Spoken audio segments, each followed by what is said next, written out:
गोकुवेट federation Goa की तरफ से राष्ट्रीय आदिवासी अधिकार दिवस पे आयोजित इस कार्यक्रम में भारत देश के मूल बीज आदुआद के धनी,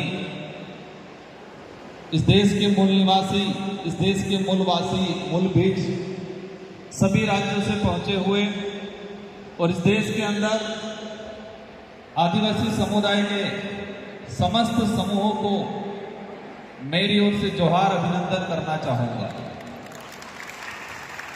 इस कार्यक्रम को आयोजित करने के लिए दिन रात मेहनत करने वाले स्थानीय आयोजक साची गोवा के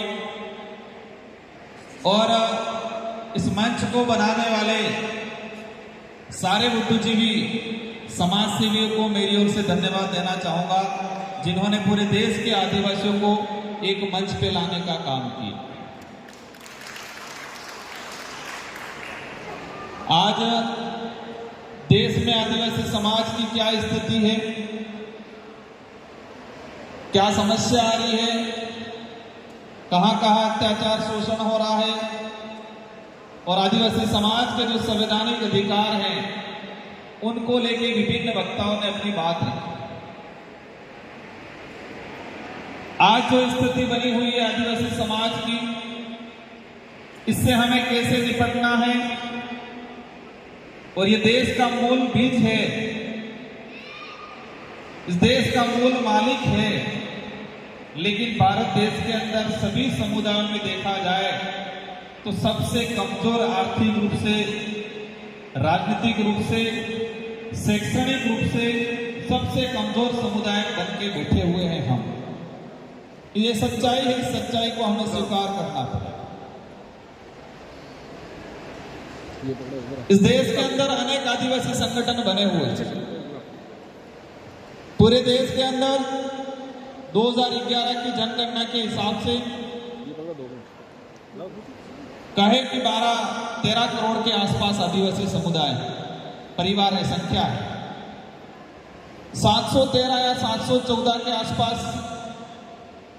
गोंड है, भील है, बिलाला है, डामोर है, गरासिया है, संथाल है, इस तरह से 713-14 के आसपास समूह है और संख्या बताई मैंने 12 से 13 करोड़ 2011 की जनगणना के हिसाब से। और आज की तारीख में देखें, कागजी रेकॉर्डी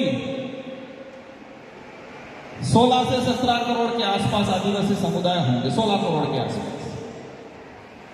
और कई आदिवासी समुदाय हैं जो अनेक धर्मों में जाने के कारण या अपनी मूल संस्कृति को भूलने के कारण या अपना इतिहास भूलने के कारण ओबीसी में भी है, सामान्य में भी है, एससी में भी है।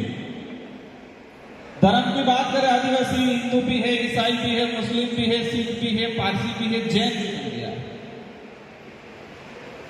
और इतनी जनसंख्या है, इन आदिवासी समाज के उद्धार के लिए, अधिकार के लिए, शोषण के खिलाफ लड़ने के लिए ना करते 7-8 हजार संगठन बने हुए होंगे पूरे देश के अंदर। हर राज्य में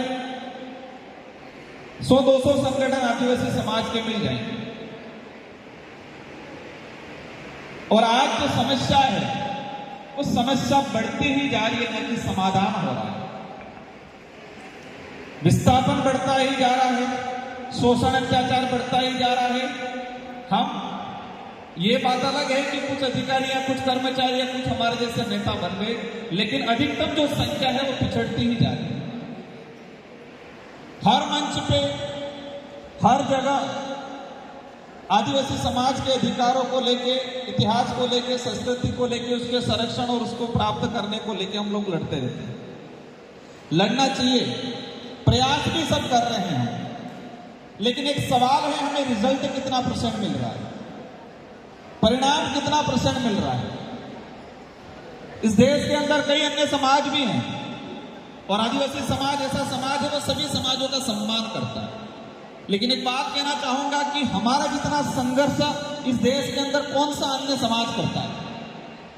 कुछ भी बात होती है, एक छोटा सा आंदोलन हो जाता है, 2-3 घंटे के लिए और उनकी समस्या मीडिया उठा लेती है, सरकार उठा लेती है, समाधान हो जाता है। और हमारे भाई 2-3 साल तक संघर्ष करते हैं, आंदोलन करते हैं, लेकिन रिजल्ट नहीं मिलता। मैं जहां तक समझता हूं, हो सकता है वो कितना सही है कितना गलत है, लेकिन आदिवासी समुदाय अगर प्रताड़ित है, आदिवासी समुदाय विस्थापित हो रहा है, आदिवासी समुदाय पे अत्याचार, शोषण, भेदभाव हो रहा है, आदिवासी समुदाय के संविधान के अंदर जो अधिकार है अगर वो नहीं मिल रहे हैं, उसका जिम्मेदार हम स्वयं हैं। हम स्वयं हैं। दूसरों को गाली देंगे अच्छी बात है, कुछ लोग भी जिम्मेदार हैं, सरकारें भी जिम्मेदार है, कुछ अन्य समाज भी जिम्मेदार हो सकते हैं, लेकिन सबसे ज्यादा जिम्मेदार हम स्वयं हैं।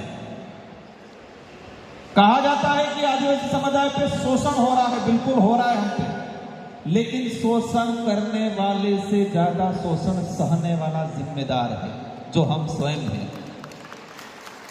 और शोषण जो सह रहा है वो ज्यादा जिम्मेदार है, और जिसपे शोषण हो रहा है उस समुदाय का अन्य परिवार जो बैठा हुआ है कि इसकी बारी है, मेरी बारी नहीं है, वो भी जिम्मेदार है। हमें कहा जाता है कि आदिवासी समुदाय को ठगा जा रहा है, आदिवासी समुदाय को अलग अलग बेरुपयों की तरफ आके संगठन आके मूर्ख बनाते।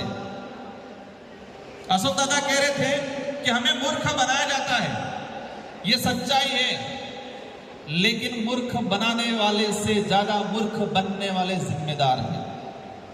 मूर्ख बनाने वाला अपना काम कर रहा है अपने समुदाय, अपने व्यक्तिगत लाभ के लिए,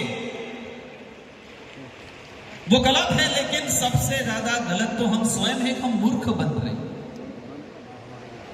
और जब तक ये हम स्वीकार नहीं करेंगे, उद्धार नहीं होगा। आज मैं एमपी बन गया, मैं पहले विधायक था, मैं कुछ और भी बन जाऊंगा, आप भी आज आगे कल फिर चले जाएंगे, लेकिन समाधान क्यों नहीं हो रहा है? समाधान इसलिए नहीं हो रहा है कि हमको हमारा खुद का जड़, हमारा खुद का मूल, हमारा खुद का इतिहास नहीं पता है। सबसे पहले